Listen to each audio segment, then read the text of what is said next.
The Union Home Minister Amit Shah's comments that Hindi should be the alternative to English has triggered a sharp pushback from the non-Hindi belt in India, especially the South, against what they are calling is an imposition of Hindi in the rest of the country. Now, there's been a pushback, particularly by political leaders from South India. We have a Telangana Minister, KT Rama Rao, who's called it language chauvinism. The Congress leader Adhir Ranjan Chowdhury from West Bengal has called it cultural terrorism. The Home Minister's observation that Hindi should be accepted as the alternative to English came during a meeting of the Parliamentary Official Language Committee. Telangana Minister KT Rama Rao says it is language chauvinism on the part of Union Home Minister Amit Shah to advocate Hindi as an alternative to English and would boomerang. In a tweet, KTR, as he is popularly known, said, "Why don't we let people of our grand nation decide what to eat, what to wear, who to pray to and what language to speak?" Adding, to impose Hindi and dis-English will be a great disservice to the youngsters of this nation who have global aspirations. Amit Shah had said at a meeting of the Parliamentary Official Language Committee that states should communicate with each other in Hindi rather than in English. Tamil Nadu Chief Minister Stalin has warned that a push to impose Hindi will destroy India's integrity. Anybody who tells you that you have to go to a three-language formula first is basically just got, fundamental flaw in the logic. Because why should I have a three-language formula? What does three-language mean? It says you in Tamil Nadu learn Tamil plus English plus Hindi.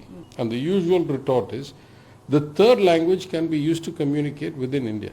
But Hindi is not intrinsic to at least 60-70% of the country.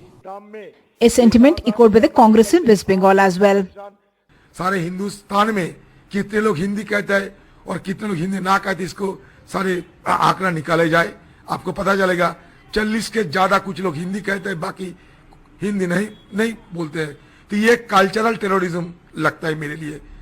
Kerala Chief Minister Pinarayi Vijayan said, India is a country which is known for its unity in diversity. The Sangh Parivar's agenda is not to recognize diversity and federalism of our country. It's part of their agenda to weaken the regional languages. Meanwhile, a social media post by music composer A.R. Rahman has gone viral, in which he has quoted a famous Tamil poet saying, "Beloved Tamil is the root of our existence." Uma Sudhir, NDTV. All right, joining us now is Mr. Prakash Raj, the actor, and thank you so much for taking out time. I know you were traveling this evening, but after Mr. A.R. Rahman, you're another multilingual actor, Prakash Raj, who have responded strongly to the Union Home Minister Amit Shah's recent remarks that Hindi should be accepted as the alternative or an alternative to English. Mr. Raj, several actors, directors, technicians from various southern Indian film industries seem to have expressed concerns at this statement. Why has this struck a chord? It depends on who's speaking this. Amit Shah ji, I want to know, where do you want us to speak Hindi? Learn Hindi. Aapka bakwas sunne ke liye or to understand our pains? Because we are worried about your agenda. One religion, one farm laws, one language. क्या कर रहे हैं आप लोग? And I would request you all to learn Hindi, speak Hindi in the bhashans without prompters, teleprompters. Now, what is the reason of? I want to know why you want Hindi. What's your problem?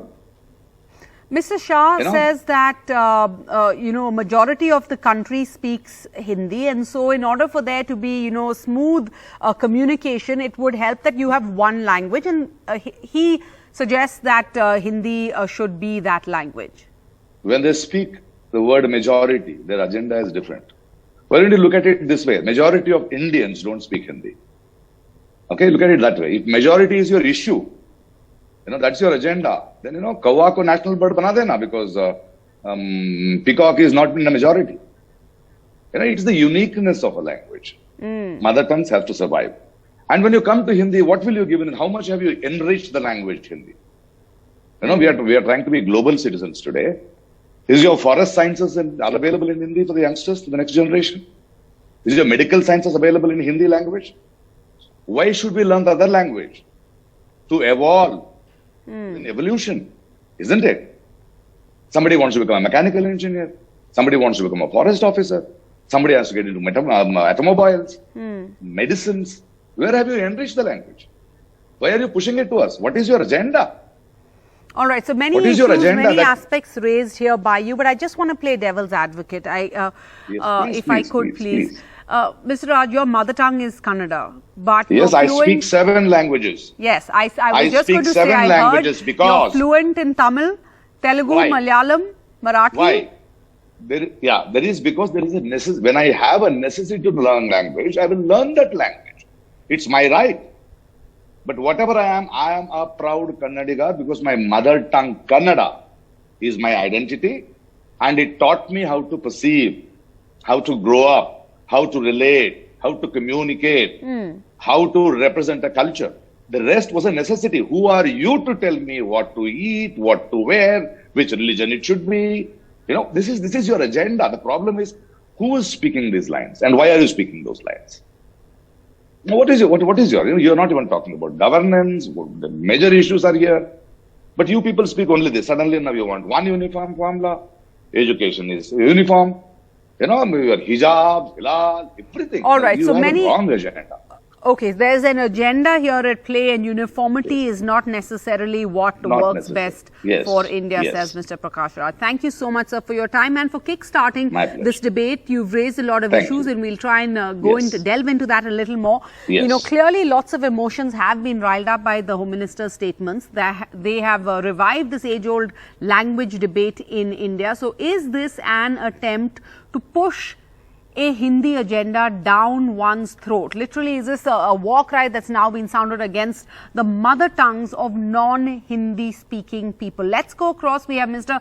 A. Sarvanan, the spokesperson for the DMK, joining us. We have Ravula Sridhar Reddy, a senior leader of the TRS, Geeta Bhatt, director of the NCWEB University of Delhi, a political analyst who supports the BJP. We have A.N. Shamsir, MLA with the CPIM from Kerala, joining us, and PKD Nambiar, a political analyst also who supports the BJP, and Kasturi Shankar, actor and activist, joining us tonight on the show.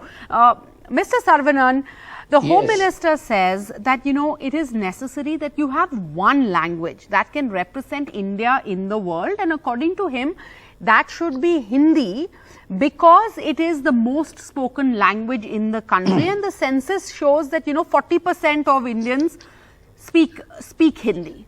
Your response, what is inappropriate with that? This is called majoritarianism. There is no place for majoritarianism in a pluralistic country like ours. Just because so many people speak Hindi, if we push that language, everybody else who does not speak that language will become second-class citizens. But English, on the other hand, is a leveler. Any language which is not my mother tongue is a foreign language to me. I will be treating English, I will be treating Hindi, Malayalam, Telugu, Japanese, Chinese, everything on the same pedestal. Because only the mother tongue counts to me. And this argument that Hindi should represent India is wrong, because we are a subcontinent. We have so many cultures. This obsession with one of the BJP should end, because this debate is already settled. Our great leader Adhir Ranjan Chowdhury in 1960s said we are already having English to communicate with the world. Then why do we need another language to communicate within the country? We don't need a bigger gate for a bigger cat and a small gate for a kitten. The kitten can use the same gate. This is the logic. So the BJP wants to revisit settled issues only to ensure, to cloak their abject failure. That is one thing. The second thing is that they want to push, they want to homogenize. They are attempting to homogenize. You can see how they want everything to be one nation, one election, one nation, one ration card, one nation, one law, one farm laws, everything as pointed out by them. So this is why we oppose it. And English, see, however time I spend, however energy I spend, money I spend, I can never become as expert as someone who's a native speaker of Hindi. So when you say Hindi is going to replace English, it will shatter the dreams and aspirations of others. So it would disadvantage students from the south, for example. Absolutely. One more point is this. India has achieved this kind of economic prosperity only because we have embraced English. We were having this wonderful conversation, Sarah, because you know English and I know English. If this is going to be in Hindi, I'd be a mute spectator. I wouldn't understand X or Y. So let it remain. Let us not alter the status quo. And All our right. leader, Mr. M.K. Stalin, has clearly pointed out that this will destroy the integrity and the unity of our country. That is a very dire statement our leader has made. All right. Geeta Bhatt, Mr. Shah says that there should be one unifying language. It should be Hindi because it's the largest population in India speaks Hindi. So in a sense, we would be rewarding states like UP and Bihar for not being able to control their populations and penalizing southern states which have done better on population control at a time when the Prime Minister himself says we need to control our population. You see, India's rich heritage and pluralism is India's pride. And we respect each other's languages equally. And also, we must also take this into consideration that, our national song, our national anthem, they are not in Hindi, but every Indian is very, very proud of the national anthem as well as the national song. Now, when Mr. Amit Shah had appealed that Hindi to be used instead of English, I think it has been misconstrued and it is being politicized, not by the masses but by certain political parties, leaders, and certain other particular individuals. I would like to put forth 2-3 points over here. First thing is, now I was just listening to Mr. Prakash Raj, and he was asking that how many people are who can speak Hindi. I would like to know how many people in India can speak in English. Can you please tell me that? It is not, the figure is not more than 17 to 18% of the Indian population. Secondly, while when we are talking about that, is there any syllabus which is available for teaching medicine, engineering in Hindi or any other state? It is not just about Hindi but other regional languages. This is what the whole idea about national education policy is. Please let me tell you that in Japan and Germany, in all these countries, all technical courses are taught in their own languages, and all but international Geeta Bhatt, publishers, we they have translate them 18,000 Indian students who were stuck in Ukraine because they can't get a medical education in India. We'll have some of them on the show coming up today. Japanese students are not going to study medicine in Ukraine. They have enough medical colleges in their own countries. See, please give me 10 seconds. 10 seconds I would like to put forth. The point is, it is about the language that every country has got various languages, and here no one is talking that what the Home Minister said along in the same statement is that it is Hindi to be used instead of English and not the local languages. And at the same time, he also said that Hindi should be flexible to accommodate the words from the local languages. This also he said in the same speech. And also I want to put forth that there are states who are very let's bring in the others. Mr. Sridhar Reddy of the TRS, would you accept this is a concession from Mr. Shah where he's saying that Hindi should also be flexible to accommodate words and from the vocabulary of other languages? Mr. Reddy. See, this is not completely acceptable at all because they can't impose Hindi on us basically. The language itself is a reflection of our culture, our thought process. It's an identity. This is, not acceptable. We strongly condemn that. That is the reason why our Minister KTR said the same. This bossism or this dominance is not going to work. You may run your government. Your government may have the official language as Hindi, but you can't have the national language. Hindi cannot be a national language. So this kind of dominance is purely shows it's a danger to the integrity of the country. We are a country known for the linguistic diversity, and diversity of the nation is actually reflected in our, this country has more than 271 mother tongues. Now, how many can you convert? This is not going to possible. And time and again, BJP is trying to impose this kind of behavior in the country, and we are not going to allow this to happen. In Telangana, we speak Hindi, we understand Hindi, and little mix of Urdu also will be there. It doesn't mean that you can impose Hindi on us. Okay. So, but is this an imposition? How many bureaucrats? Yeah. Okay. Mr. Nambiar, one of the issues raised here by our first speaker Mr. Saravanan, was that, look, Hindi is not a leveler because some will have an advantage. But English is equally foreign, as he puts it, right? So it will at least be a great leveler. And also, what about the fact that globally, something that Geeta Bhatt raised that I also disagree with, that globally, this is what differentiates India from, let's say, Japan, the countries that Geeta Bhatt raised. We have, when the Olympics coming up, Japan was in a race against itself to try and get its youth to learn to speak English so that it could host the Olympics. Mr. Nambiar. I feel it gives me a surprise that we are on an English channel, which is a leading English channel in the country, and we are talking about the linguistic freedom. I am a Malayali. I am a proud Keralite. I speak Malayalam. I have born and brought up in Kerala in a government school. I studied in a government college till my graduation. But I feel so proud and happy that when I came to Delhi, I was not known to Hindi.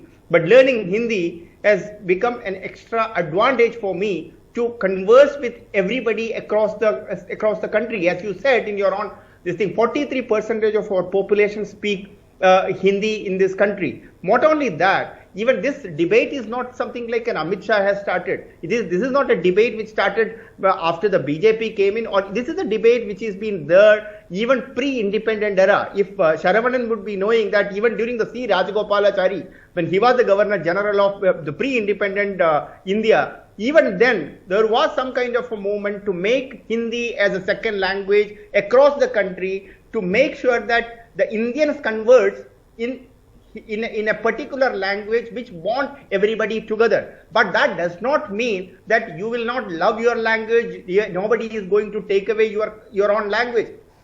Saravanan speaks very good English. Does that make Saravanan Kasturi Shankar, all right, you made your point, Mr. Nambiar. Kasturi Shankar, have the times changed? I am a less Malayali. Have the times changed? We've talked about the fact that we live in a globalized world. Would parents prefer to send their kids to English medium schools or a Hindi medium school? Are we ignoring the aspirations of young India?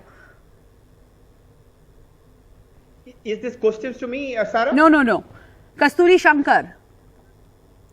Ma'am, could you unmute? Everybody who can afford it in India will send their kids to an English school, yes or no? If you had a choice between a Hindi school, Hindi medium of instruction, and an English medium of instruction, and you could afford both, where would you go? Mr. Nambiar, Ms. Bhatt, where do your children go? Do they go to the government mandated Hindi school in Delhi? Mr. Nambiar, could you please answer that? 80% of India's IITs comes from the government. Sir, where do your kids study? Be honest They don't come from the centralized.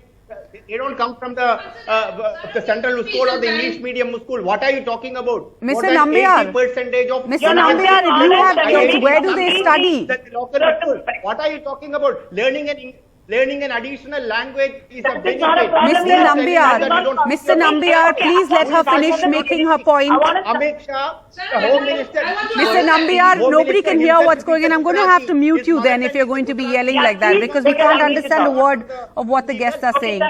Can you please turn down Mr. Nambiar's I'm going to address several questions. Number one, the comparisons to Germany and Japan are like comparing apples to oranges, because Germany, Japan, Poland, these are all countries with homogeneous lingual population.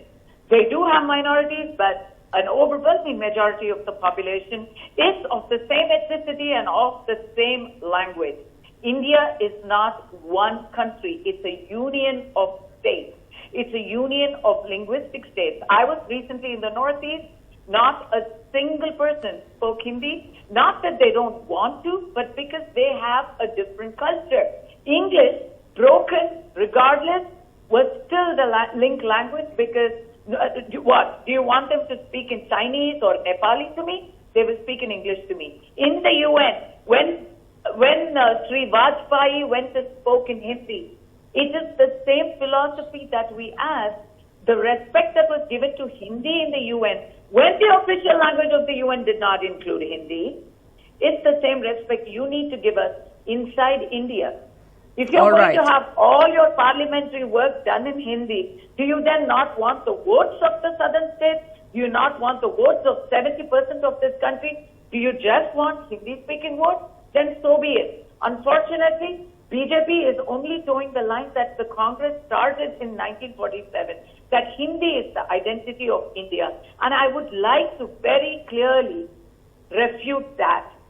That is exactly the problem that we are facing outside. As somebody who has been an expat for 20 odd years, this is what I face everywhere. What is the Indian language? And I have to tell them we are not one language.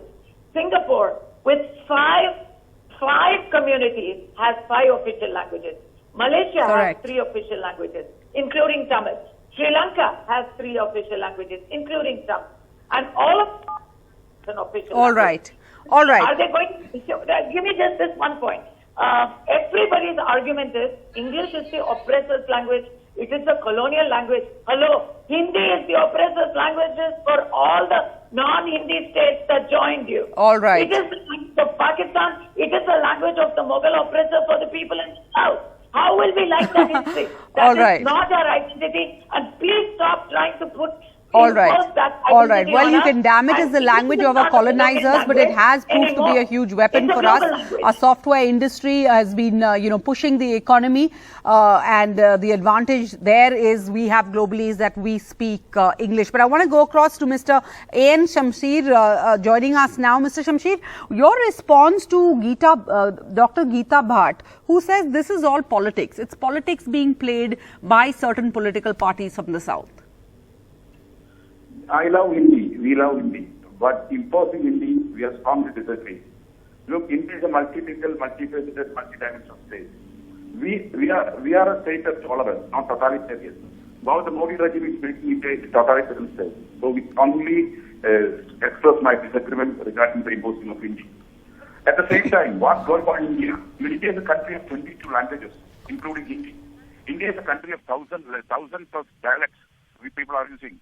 India is a country of multi-dimensional. Why they are imposing Hindi? So this is the way. This is a shortcut to make India into a one nation, one religion, one language country.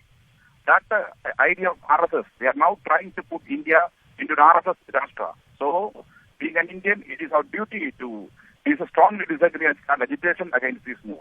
So, I am right now in a party conference. The party conference has moved a resolution against this move, Modi's move. So we will never agree with this type of move. At the same time, we love Hindi. We are all Indians. But we are strongly disagreeing the implementation or imposing of Hindi. So the Modi regime is trying to make India into one nation, one country, one religion. We is a step towards like that move. So imposition of Hindi would not be allowed. Is this an imposition? Is it a promotion? As the government says, this debate doesn't end here. But thank you all for bringing us your views. We need to move on. We have to go for a short break. We'll go across to Pakistan and Sri Lanka as promised. More coming up on Left, Right and Centre.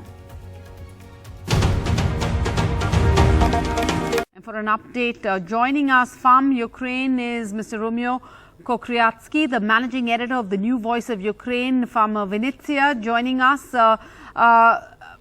I just want to, first of all, there are reports that the Dnipro airport has been completely ruined by a Russian missile strike, even though at the same time we're hearing that evacuations really are being pushed on the eastern side in anticipation that we're going to see a fresh attack on the eastern side. Could you bring us up to date with the latest on the ground there in Ukraine?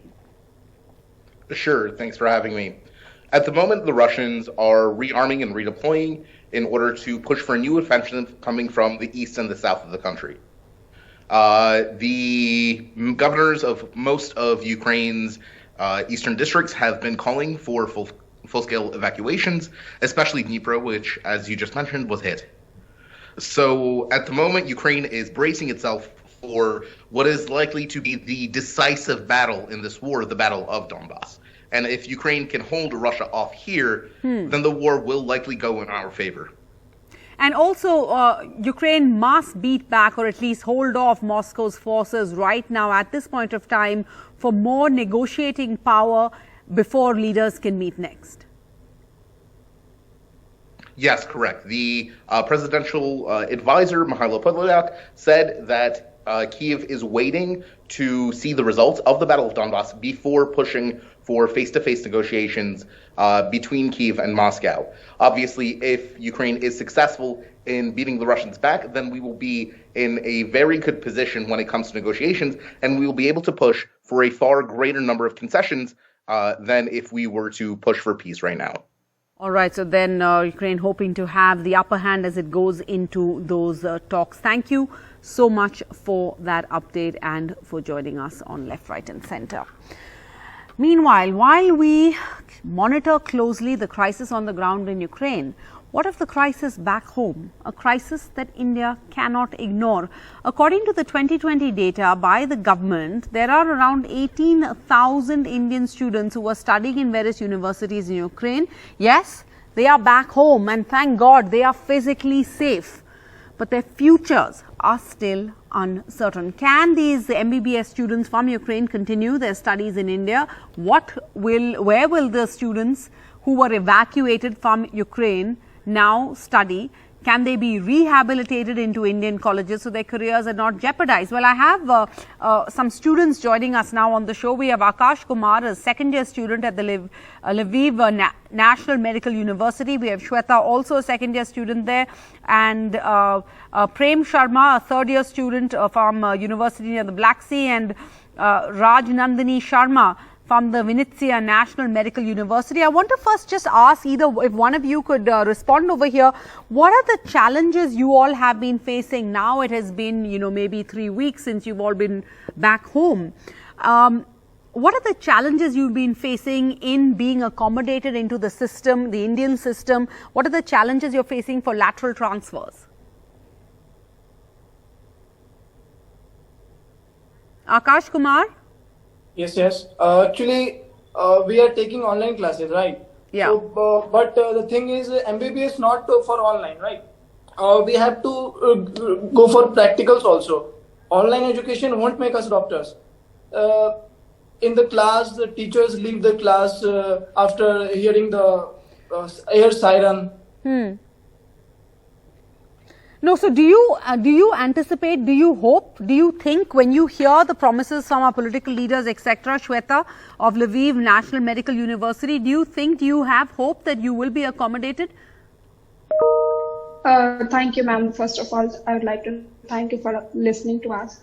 Ma'am, first of all, we would like to say that, as Akash said, that online classes are not for medical purpose and all that things.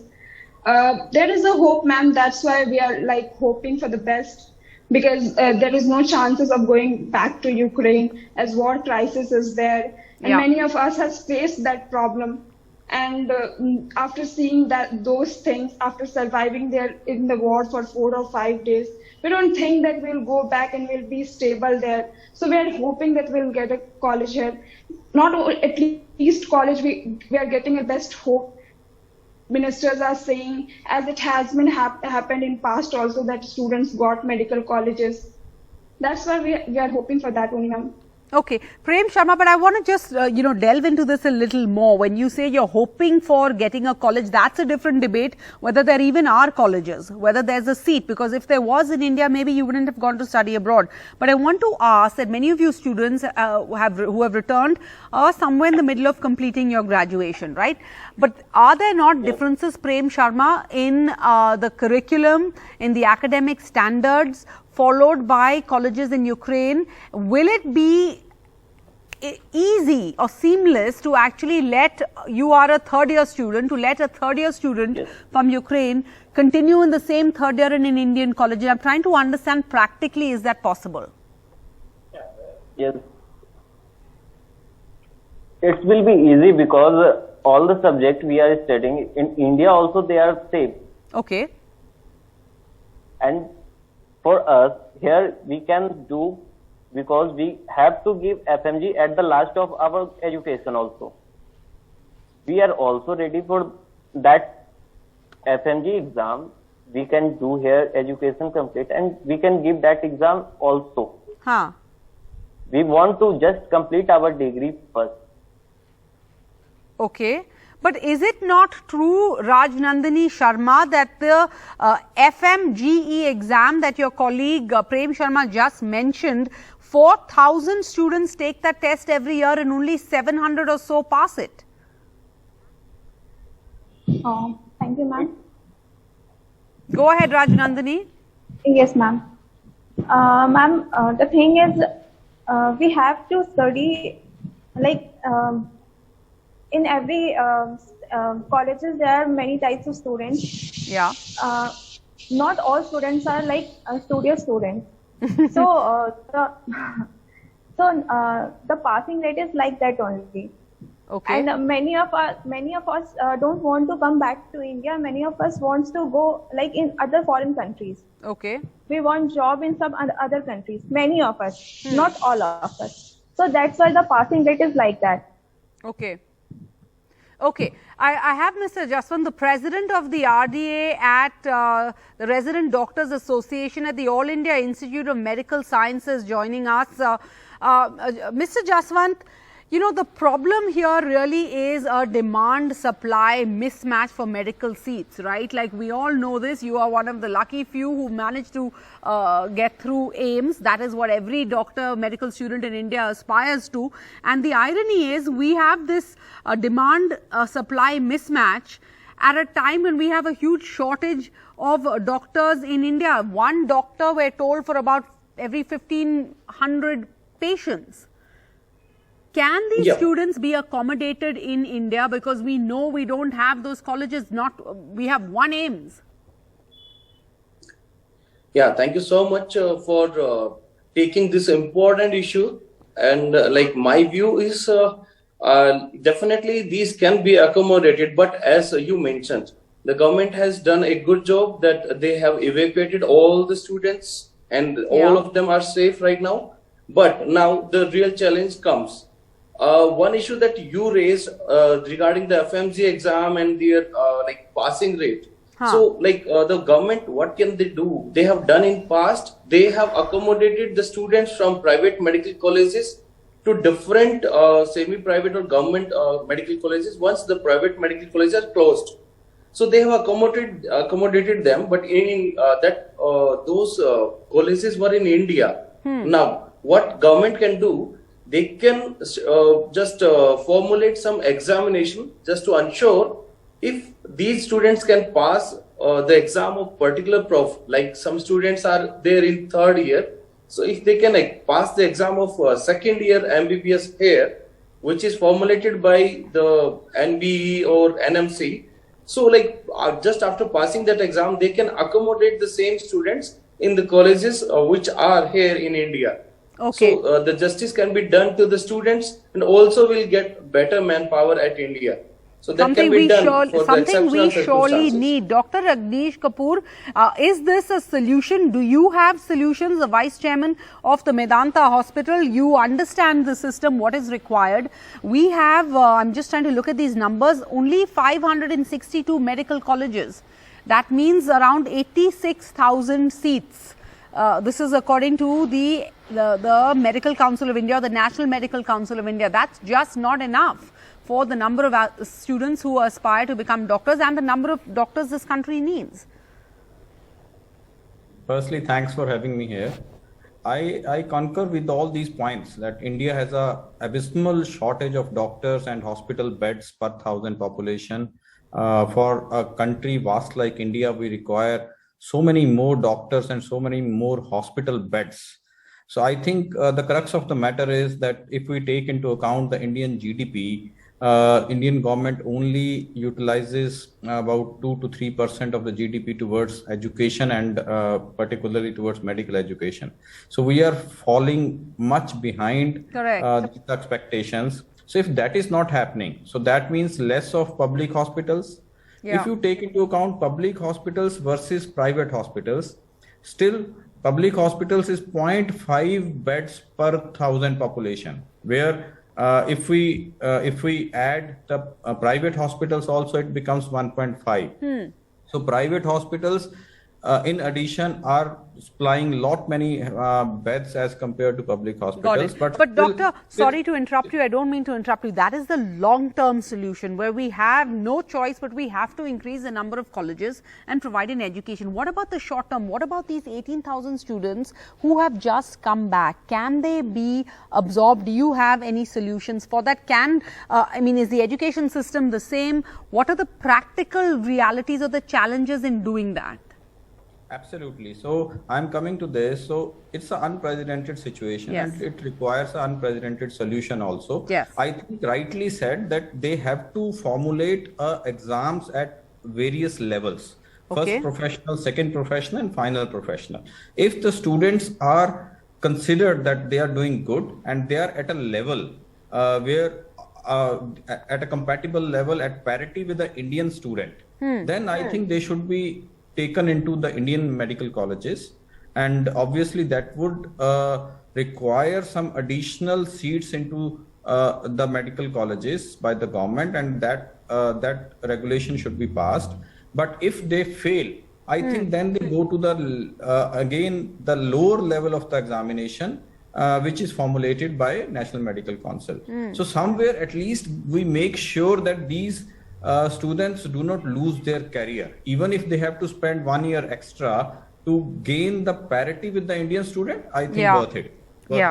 Of course. So we want to make sure they don't lose their futures in their careers, but also we're talking about the health there. These are students who are going to graduate and then going to be operating on all of us. So we want to ensure that they are fit and suitable and educated to do that. But PKD Nambiar, what is the solution? I'm sure you've looked into this because we've had you on this matter before.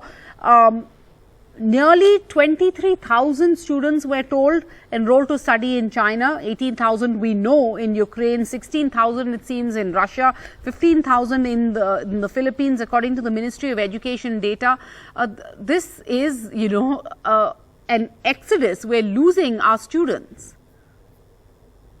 Yeah, absolutely, Sarah. In fact, I wanted to start from where you end, your last comment that this is a professional course wherein they will be treating every patient. It's like it's one of the serious most profession. I think while I sympathize for all these students, they need to be accommodated to somewhere or the other way to make sure that their career is taken care. But it is also important to note that we have about 8 lakh plus people who participate on a NEET exam, and only 80,000 seats are available in Indian system.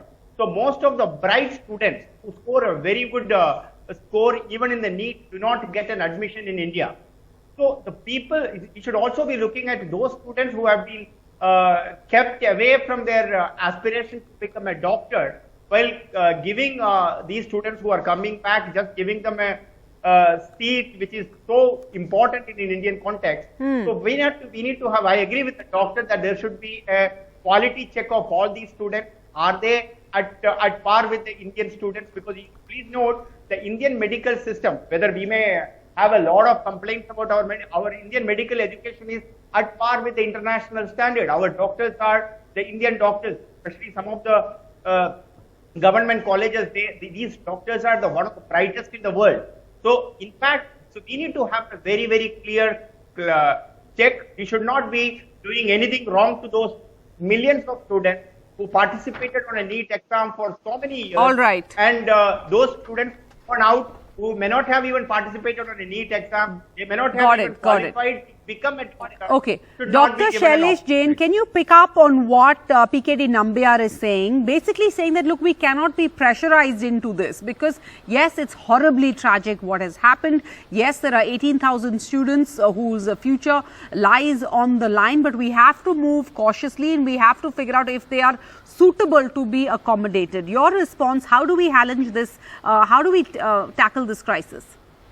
Sarah, just allow me to speak in Hindi, just to show solidarity to what Home Minister Amit Shah ji said yesterday.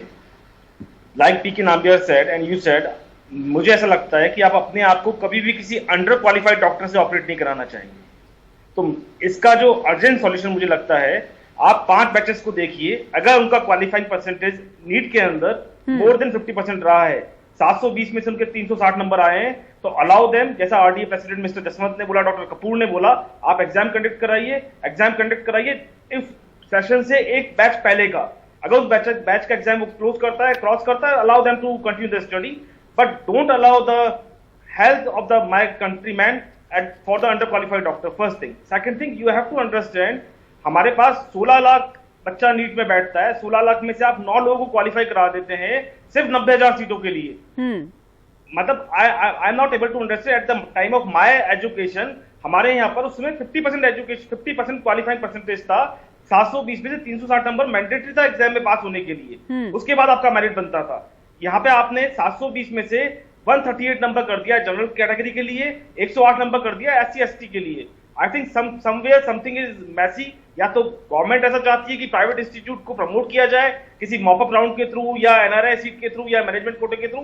In my personal opinion we have to think in larger perspective, हमें कोई बड़ा action लेना चाहिए। और जो बच्चे 18,000 20,000, my sympathies with them, but if they are qualified to study in our colleges, they should be allowed, but on the basis of the merit only.